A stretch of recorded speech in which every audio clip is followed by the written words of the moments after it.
The sky fell in ash, but the giants kept breathing. 66 million years ago, a comet struck the Yucatan, a flash that erased most life in an instant. In that moment, the world turned black, and the roar of firestorms drowned every sound. Yet a handful of dinosaurs lingered in hidden refuges, clinging to a dying planet. Scientists have traced fossil footprints that date to the final 100,000 years before the impact. In the floodplain of what is now Greece, a duck-billed hadrosaur named Mansurasaurus survived longer than any of its cousins. In the high-latitude forests of what would become Canada, a horned ceratopsian found shelter among dense conifers. And in the deep river valleys of North America, a small, swift theropod, often called Troodon, dodged the falling debris, living on insects and small vertebrates. Why did these lineages endure? They lived in places the firestorm could not reach. Coastal swamps held thick water that muffled the heat. Mountain valleys trapped cooler air, creating pockets of relative safety. Dense forest canopies shielded the ground from the worst of the blast. In those rare sanctuaries, the last Mesozoic giants held on. But the night after the impact was only the beginning of their nightmare. The sun vanished behind a veil of soot, and temperatures plunged by 30 degrees within hours. Acid rain fell like knives, leaching the soil and drowning the rivers. The air turned toxic, and photosynthesis ground to a halt. The world became a cold, silent desert. The surviving hadrosaurs huddled in flooded ravines, their massive bodies barely keeping above the toxic water. Their beaks, once used to munch on fresh ferns, now scraped dead, ash-coated plants. The ceratopsians retreated into limestone caves, their horns glinting in the dim, filtered light. Their eyes, adapted to bright forests, struggled in perpetual twilight.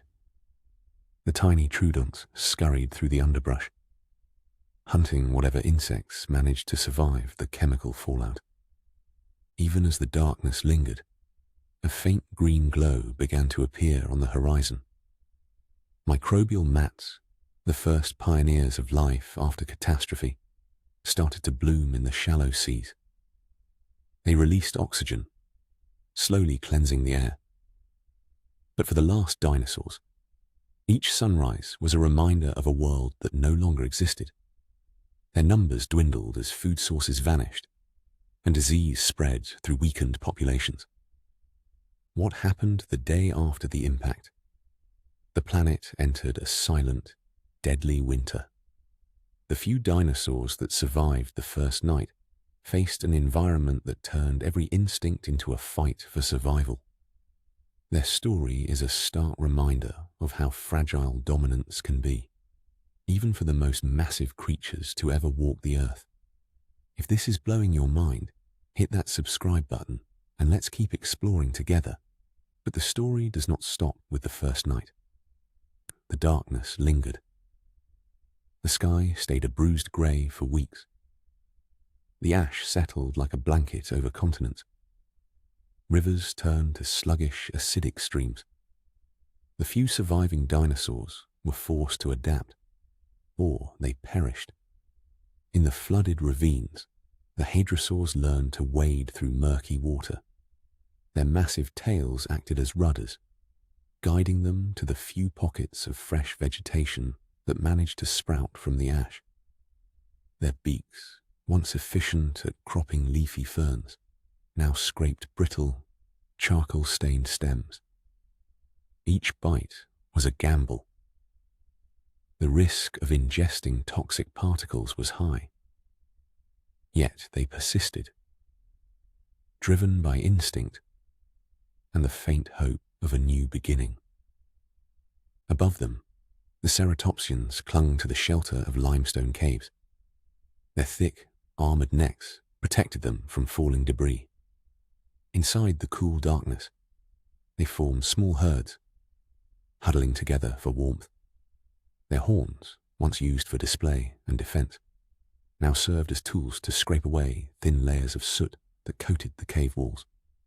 Light was scarce, and their vision, tuned to bright, open forests, struggled in the perpetual twilight.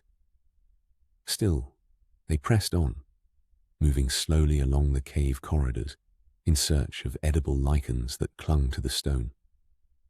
The tiny troodonts, quick and clever, became the ultimate scavengers. They darted through the underbrush, their sharp claws probing for insects that managed to survive the chemical fallout. Their keen senses allowed them to detect subtle vibrations in the ground. They feasted on the few beetles and moths that emerged from the ash-covered soil.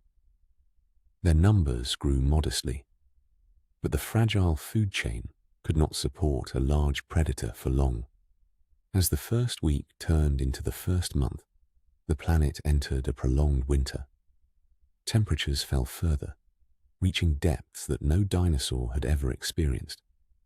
The oceans, once teeming with life, turned a dull green as microbial mats expanded across shallow shelves. These mats, simple colonies of cyanobacteria, began to photosynthesize once again, releasing precious oxygen into the stagnant atmosphere. Their slow work was the first sign of recovery, a glimmer of hope for any surviving life. Scientists have studied fossil beds that date to the final 100,000 years of the Cretaceous. The evidence shows a gradual decline in dinosaur diversity. Hadrosaur footprints become scarcer. Ceratopsian bone fragments appear only in isolated layers. Troodont teeth are found in the same strata, but they are few. The pattern is unmistakable. A slow, inexorable fade rather than a sudden disappearance. The last dinosaurs did not vanish in a single dramatic moment. They dwindled one by one as their ecosystems collapsed. Why did none of these lineages make it beyond the first year? The answer lies in the cascade of environmental failures. With photosynthesis halted, primary producers died. Without plants, herbivores starved. Without herbivores, carnivores lost their prey. The acidic rain continued to leach essential minerals from the soil, preventing any meaningful regrowth. The thin ozone layer let harmful ultraviolet rays scorch the surface. Even the brief bursts of sunlight that pierced the clouds were lethal to vulnerable skin. The extinction of the dinosaurs opened a niche for mammals to expand. Small nocturnal creatures that had lived in the shadows of the giants now found abundant space.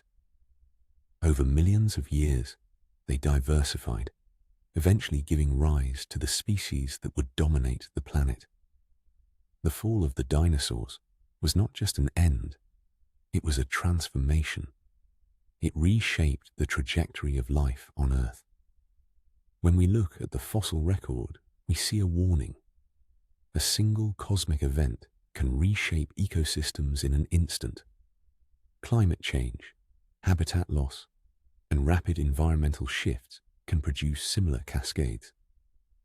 The story of the last dinosaurs reminds us that dominance is fragile. It urges us to protect the delicate balance that sustains us today. What do you think about this ancient drama? Does it change how you view our own place in the world? Share your thoughts in the comments below. If this glimpse into the past sparked curiosity, give this video a thumbs up. And remember, the lessons of the past are only useful if we carry them forward. The final sunrise after the impact was a pale, weak glow. It marked the beginning of a long recovery that would take millions of years. The last dinosaurs never saw that new world. Their legacy lives on in the bones we uncover, in the mysteries we still chase, and in the very DNA that ties all living things together. Thank you for joining us on this journey through the end of an era. If you want more deep dives into the hidden chapters of Earth's history, stay tuned. Subscribe to DNA Explained, and let's keep uncovering the secrets of life together.